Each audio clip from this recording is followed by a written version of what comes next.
네, 글로벌 전략가들 시간입니다. 미증시의 가장 가까운 곳에서부터 깊은 곳까지 한 번에 살펴보는 미증시의 A부터 Z까지 시작합니다. 권동우 메리츠증권 연구위원께서 함께합니다. 위원님 안녕하십니까? 네, 안녕하세요. 네, 최고치를 연일 갈아치울 정도로 강한 힘을 보여주고 있는 뉴욕 증시. 이제 오늘 나스닥과 S&P가 좀 쉬어가고 있는 모습에 이제 여기서의 부장님의 의견은 어떤지 살펴보도록 하겠습니다. 2021년 이후에 가장 높을 정도로 현재 뉴욕 증시에 대한 낙관론이 팽팽하기도 한데 한편에서는 이제 거품이다, 이제 뭐 꺼진다, 붕괴다라는 말도 있습니다. 어떠한 의견 쪽에 조금 더 가까우신가요? 이번 어쨌든 상승은 AI가 주도했다고 해도 과언이 아닐 정도로 AI로 돈을 벌거나 아니면 AI로 돈을 벌 가능성이 높은 종목들 위주로 이렇게 지금 상승을 했습니다. 아무래도 시장에서는 이 AI가 세상을 바꾸고 우리들의 실생활을 많이 이제 바꿀 정도의 그 정도의 임팩트가 있다고 생각했기 때문에 지금 프리미엄을 주고 관련된 주가들이 이렇게 왔는데 아직까지 우리들이 실질적으로 AI를 사실 실생활에서 사용하고 있지는 않아요. 그렇기 때문에 뒤에 있는 뭐 그 뒷단을 준비하는 하드웨어 위주로 이제 많이 올랐는데 저는 AI 소프트웨어 쪽까지 넘어갈 때까지는 충분히 상승의 뭐 추세는 좀 더 지속될 수 있을 걸로 보고 있고 뭐 그렇게 따지면 지금 AI가 어쨌든 지금까지 주도를 했고 앞으로도 주도할 가능성이 높기 때문에 증시의 상승은 뭐 단기적인 조정이 조금 있더라도 더 이어질 걸로 생각을 하고 있습니다. 네, 조금 더 낙관론 쪽에 가까우신 분석입니다. 지금 생활에 들어온 AI에 대한 이제 기대감 부분이 앞으로 더 성장 가능성이 높다라는 점에서 좀 쉬어갈 수는 있겠지만 상승세 더 갈 것으로 미증시 보고 있고요. 그런 가운데 이제 기술주에 대한 오늘 쉬어가는 모습에 대해서 제 월스트리트 저널은 엔비디아의 모습이 지금 1990년대 후반에 닷컴 버블을 생각나게 하는 의견이 제기가 되기도 했고요. 오늘 이제 쉬어가는 모습에 대해서 과매수 구간이다라는 분석도 있었습니다. 자, 엔비디아 시총 뭐 하루 만에 다시 내주기도 했는데 어떻게 향방을 보십니까? 90년대 이제 IT 버블 그 대비를 많이 하세요. 그때랑 이제 비슷하다라고 말씀하시는데 저도 동의를 하고 있기는 하지만 고점에 대해서는 의견이 좀 크게 갈리고 있습니다. 저는 이 정도는 아직 버블 수준은 아니라고 판단을 하고 있고 주가라고 하는 게 결국 이익과 멀티플의 함수인데 90년대 그 후반을 보면 대부분 다 멀티플이 상승을 하면서 주가가 이렇게 많이 올랐던 그런 모습을 보였습니다. 하지만 지금 같은 경우 특히 엔비디아 같은 경우는 그 EPS 이제 이익 단위죠. 이익이 올라가면서 이제 주가가 이제 올라가는 그런 모습을 보였기 때문에 이거 뭐 바꿔 말하면 아직까지 멀티플이 그렇게까지 막 급등한 게 아니라서 버블 단계가 아니라고 그렇게 볼 수도 있겠죠. 뭐 지금 현재 뭐 그 시가총액 이제 1위를 탈환하기 위해서 뭐 마이크로소프트, 뭐 애플, 뭐 엔비디아가 이제 굉장히 좀 싸우고 있기는 한데 애플 같은 경우는 제가 봤을 때 이제 온디바이스 AI가 이제 실생활에 이제 많이 퍼져서 소비자들이 많이 사용하면서 이제 교체 수요가 이제 대대적으로 일어나야 될 필요가 있고. 마이크로소프트 같은 경우는 코파일럿을 이제 그 자사 서비스에 이제 붙였는데 이게 지금 얼마나 팔릴지가 중요합니다. 근데 이런 것들이 결국에는 3분기에서 4분기 때 데이터로 저희가 확인을 할 수가 있거든요. 근데 이제 엔비디아 같은 경우는 이번 이제 8월 달에 이제 분기 실적을 발표하면서 아마 그 가이던스나 이런 것들을 보면서 주가가 움직일 가능성이 높은데 아마도 좀 더 좋게 나올 가능성을 좀 더 많이 보고 있기 때문에 저는 엔비디아가 주도하는 이 성장세는 당분간 이어질 걸로 보고 있습니다. 네.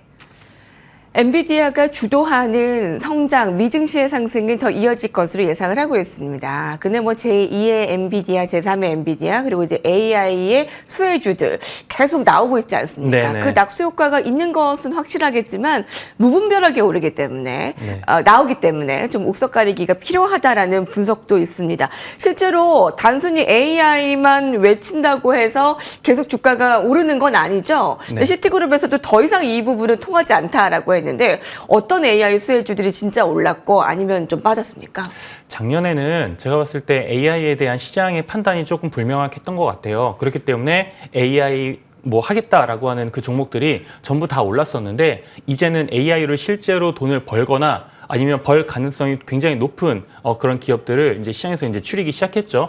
벌써 1년이 지금 지났거든요. 그렇기 때문에 어느 정도 이제 성숙 단계로 지금 진입을 했다고 보고 있고 가장 최근에는 이제 AI PC와 관련된 그런 종목들도 이제 굉장히 많이 올랐고 뭐 변압기나 아니면 뭐 냉각 쪽이나 이쪽은 뭐 워낙 이제 그 데이터 센터와 이제 연결돼 가지고 올라가고 있기 때문에 이런 것들은 어떻게 보면 AI가 발전하고 데이터 센터 GPU가 많이 사용하면서 더 많이 사용할 그런 부분들이기 때문에 저는 지금 현재 시장에서 보고 있는 AI 수혜주라고 하는 종목들은 아마 엔비디아와 좀 궤를 좀 같이 할 가능성이 높지 않을까 생각을 하고 있습니다. 그래도 작년보다는 많이 옥석가리기가 많이 됐습니다. 네, 엔비디아와 궤를 같이 하는 종목들이다. 자, 실제로 뭐 어도비나 인텔 등은 올해 들어서 엔비디아만큼의 상승은커녕 하락을 나타냈거든요. 그들 종목들은 어떻습니까? 그 종목들은 오히려 피해 종목들이죠. 반대 쪽에 있는 종목들이고 특히 뭐 인텔 같은 경우는 뭐 지금 GPU를 만든다고 하지만 학습용보다는 지금 추론용으로 만드는 이제 가우디 그 제품을 출시를 했는데 이거는 사실 그렇게까지 막 그 소비자들 그러니까 그 구매자들이 그렇게 많이 사고 있지는 않습니다. 워낙 엔비디아와 이제 격차가 이제 많이 나기도 하고 그리고 엔비디아가 이제 쿠다라는 이제 소프트웨어 생태계가 워낙 강력하다 보니까 지금 인텔 거를 써가지고 지금 해결을 할 상황은 아니고 어도비가 최근에 실적 발표하고 갑자기 뭐 10% 이상 급등하기는 했지만 여전히 그 오픈 AI가 지금 만드는 그 소프트웨어에 아직까지는 좀 경쟁을 했을 때 어떻게 될지 지금 모르고 그리고 어쩌면 좀 피해를 많이 좀 볼 가능성이 여전히 남아있기 때문에 저는 뭐 주가가 오르지 않은 거는 다 이유가 있다고 보고 있습니다. 아, 네. 그럼 엔비디아와 궤를 같이 하는 그 종목들이 아마 수혜를 볼 가능성이 크겠네요. 근데 네. 인텔과 어도비는 좀 결이 다릅니다. 그럼 스노우프레이크와 세일즈포스 쪽은 어떻습니까? 뭐 그쪽도 뭐 사실 전 마찬가지라고 보고 있고요. 근데 실적 확실히 그런 것 같아요. 이게 소프트웨어 쪽으로 AI 소프트웨어 쪽으로 이제 실적이 나올 거라고 이제 사람들이 이제 생각을 했는데 아직까지 그렇게 유의미한 지금 데이터가 지금 아직까지 나오고 있지는 않아요. 오히려 AI 소프트웨어 쪽은 비상장 쪽이 더 많습니다. 그렇기 때문에 지금 상장된 그 소프트웨어 업체들이 오히려 AI에 좀 피해를 보는 곳들이 더 많거든요. 예를 들어 가지고 기업이 그 자금을 이제 집행을 하는데 일반 소프트웨어가 있고 이제 AI 쪽에 이제 소프트웨어가 있는데 일반 소프트웨어를 조금 지출을 줄이고 AI 소프트웨어를 더 이제 지출을 많이 늘리다 보니까 이렇게 되면 뭐 당연히 이제 일반 소프트웨어를 하고 있는 곳이 좀 피해를 좀 볼 수밖에 없겠죠. 뭐 그런 측면에서 많은 그 소프트웨어 업체들이 지난 분기 때 실적 발표 때 굉장히 좀 안 좋은 모습을 보였고 아마 이번 7월부터 시작되는 이 실적 발표 때도 저희가 좀 유심히 좀 볼 필요가 있다고 보고 있습니다. 네. AI주라고 해서 AI 단어만 들어간다고 해서 이제 더 이상 모든 종목들이 오르는 시대는 아닙니다. 이제 작년에는 무분별하게 올랐다면 이제 1년 이상 지났기 때문에 여기에 대한 옥석 가리기 필요하다라고 보고 있는데 그 중심에는 역시 엔비디아겠네요.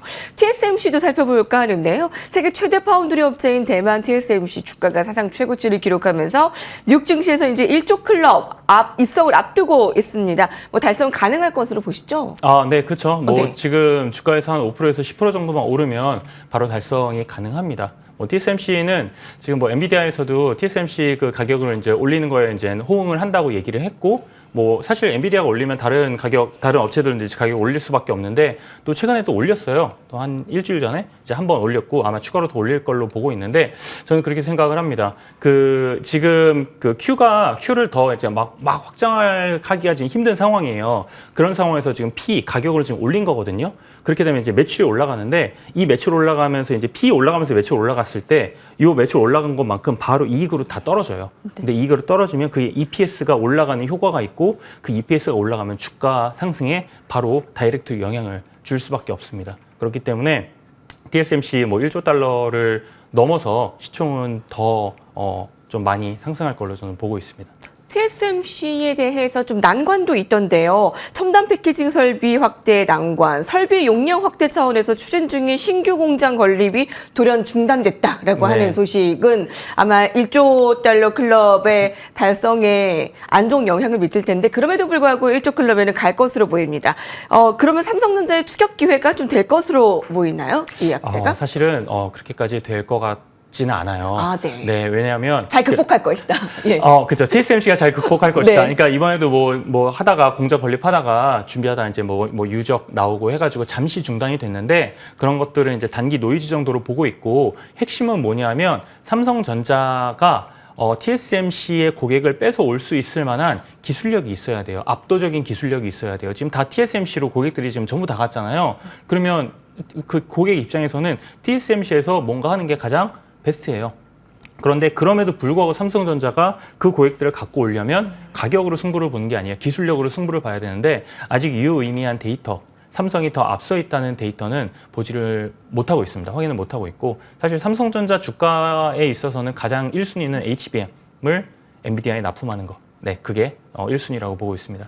TSMC가 약간 난관에 봉착했을 때 그 반사 이익을 받을 생각을 하는 것보다 고객을 더 끌어올 생각을 해야 되는 게 맞습니다. 더 우선인 것 같습니다. 삼성전자 지금 첨단 패키지 기술 현 주소는 어떻습니까? 사실 지금 8만 원을 뒤에 넘어섰지만 네. 여기서도 뭐 여전히 싸다라는 그 인식이 강하기 때문에 네. 아까 말씀해 주시기로는 엔비디아와 이제 협력하는 게 가장 급선무다라고 네. 했는데 올해 안에 뭐 가능할까요? 저는 뭐 이렇게 보면 될 것 같아요. 뭐 워낙 이제 삼성전자 관련해서 노이즈들이 지금 되게 많잖아요. 뭐 엔비디아 했는데 뭐 탈락을 했다 이렇게 하는데 저는 반대로 생각하셨으면 좋겠어요. 지금 가장 필요한 거는 삼성전자가 아니고 엔비디아가 삼성전자의 성공을 가장 바랄 것 같아요. 왜냐하면 지금은 SK 하이닉스한테만 지금 HBM을 받고 있는데 마이크론하고 어쨌든 삼성전자한테도 받아야 된단 말이에요. 근데 어쨌든 굉장히 높은 그 퀄리티 그 기준을 그 요구를 하고 있으니까 여기만 이제 통과를 하게 되면 이제 엔비디아도 이제 그 HBM을 조금 원활하게 공급을 받을 수 있겠죠. 그런 측면에서 봤을 때 계속해서 기회를 지금 줄 것 같아요. 특히 올해 하반기 동안에 계속 기회를 줄 것 같고 아마 뭐 약간 뭐 완전히 뭐 100% 통과해가지고 납품하는 게 아니더라도 그냥 일부만 그냥 통과해서 일부만 좀 납품하는 그런 모습만 보이더라도 전 삼성전자 주가에는 좀 긍정적으로 좀 반응하지 않을까 그렇게 보고 있습니다. 네. 엔비디아 또한 삼성전자의 HBM 그 성공, 원활한 성공을 좀 바라고 있고 네. 아마 잘 진행이 되지 않을까 하는 좀 의견을 주셨습니다. 네. 역시 엔비디아와 삼성전자를 빼놓고 지금 AI를 얘기할 수는 없겠네요. 지금 워낙 글로벌 이슈들을 지금 부장님께서 네. 봐주시니까 자, AI 소식들 앞서서 많이 살펴봤으니 금리에 대한 얘기를 좀 드려볼까 합니다. 아니, 영국이 금리를 이번에 동결했습니다. 바로 따끈따끈한 지금 뉴스인데요. 사실 물가가 유럽이 먼저 잡히는데도 불구하고 이번에 7차례 금리 동결을 했다라는 사실을 봤을 때 미국 그러면 금리 인하 더 늦춰지는 거 아니냐? 라는 우려감이 있거든요. 어떻게 네. 보셨습니까? 저는 그런 것 같아요. 요번 이제 결국에 이제 물가가 이제 가장 중요한데, 요번 이제 6월달에 이제 FOMC를 보면서 어떤 걸 느꼈냐면, 그 우선 CPI가 주거비를 제외하고는 다 떨어졌어요. 다 떨어졌는데 주거비 같은 경우는 원래 한번 올랐다가 지금 계속 버티고 있거든요. 근데 주거비는 한번 방향이 잡히자마자 그냥 바로 이렇게 쭉 떨어집니다. 그 말인즉슨 CPI에서 이제 가장 큰 부분을 차지하고 있는 주거비가 떨어지니까 CPI도 이제 하락 트렌드로 이제 전환이 되겠죠. 그러면 연준에서는 워낙 이제 물가를 많이 보고 있다 보니까 주거비가 떨어지면서 CPI가 떨어지는 그 트렌드를 한번 확인을 해야지 금리 인하에 대한 좀 의견을 확실히 좀 바꿀 것 같아요. 뭐 지금 시장에서는 뭐 연 1회, 2회 이 정도 생각을 하고 있는데 연 1회라고 뭐 FOMC 때 점도표에도 나오긴 했지만 저는 뭐 2회, 3회도 충분히 가능하다고 보고 있고 그거의 메인 핵심은 CPI에서 주거비의 하락 트렌드가 확실히 좀 보여야 되지 않을까 그렇게 보고 있습니다. 근데 그 시기가 사실 언제가 될지는 모르겠어요. 하지만 이번에 한 그 시기적으로 봤을 때 한 7월에서 8월 정도에 나오는 CPI는 아마 주거비가 하락 트렌드로 전환이 될 가능성도 있지 않을까. 왜냐하면 지금 주거비를 제외하고 모든 그 지표들이 다 지금 하락 트렌드로 다 전환을 네. 했습니다. 그래서 마지막 남은 지금 그 주거비가 좀 떨어져야지 CPI가 떨어지고 네. 그렇게 되면 금리 인하가 조금 더 강하게 금리 인하의 시기가 조금 더 앞당겨질 가능성이 높다고 보고 있습니다. 그렇군요. 미증시가 다음 네. 주에 굉장히 중요할 것 같습니다. 일단 우리 이제 쉬는 동안 내마녀의 날도 지나가게 됐고요. 미증시는 딱 이제 잠깐 이제 쉬어가는 타이밍이 있었기 때문에 다음 주부터는 또 대선, 가시권에 놓여져 있습니다. 대선 TV 토론 또 GDP 발표 등을 앞두고 있는데 다음 주에 시장 전략 어떻게 가져가야 될까요? 우선 다음 주에 제일 중요한 거는 뭐 TV 토론보다는 전 마이크론의 실적 발표라고 생각을 하고 마이크론 있어요. 실적이 중요하다. 시장을 지금 AI가 이끌고 있는데 거기 중심에 그래도 마이크론이 있거든요. 결국 이제 실적 발표하고 가이던스와 컨퍼런스 콜을 확인하면서 이제 HBM의 이제 진척 속도도 확인할 수 있고 그리고 지금 다른 고객사들의 지금 AI 동향도 바로바로 확인할 수가 있습니다. 그렇기 때문에 오늘 뭐 내마녀의 날이라고 해서 선물 옵션 뭐 만기되는 게 4개가 이제 한꺼번에 있으면서 분명히 변동성은 전 있을 거라고 봐요. 뭐 위든 아래든 워낙 그리고 최근에 AI 관련된 종목들이 많이 올랐잖아요. 그렇기 때문에 이제 변동성 있을지언정 그거는 단기적인 노이즈고 핵심은 다음 주에 마이크론 실적 발표 보고 컨콜과 가이던스 확인하면서 그 관련된 AI 관련된 종목들의 좀 단기적인 주가 방향이 좀 정해지지 않을까 그렇게 생각을 하고 있습니다. 네. 미증시에는 다음 주에 마이크론 실적과 컨퍼런스 콜, 가이던스 이 부분이 굉장히 중요하게 여기면 네네. 되겠습니다. 예, 저 AI 동향을 살펴볼 수 있겠네요. 여기서요. 권동훈 부장님과 함께했습니다. 감사합니다. 네, 감사합니다.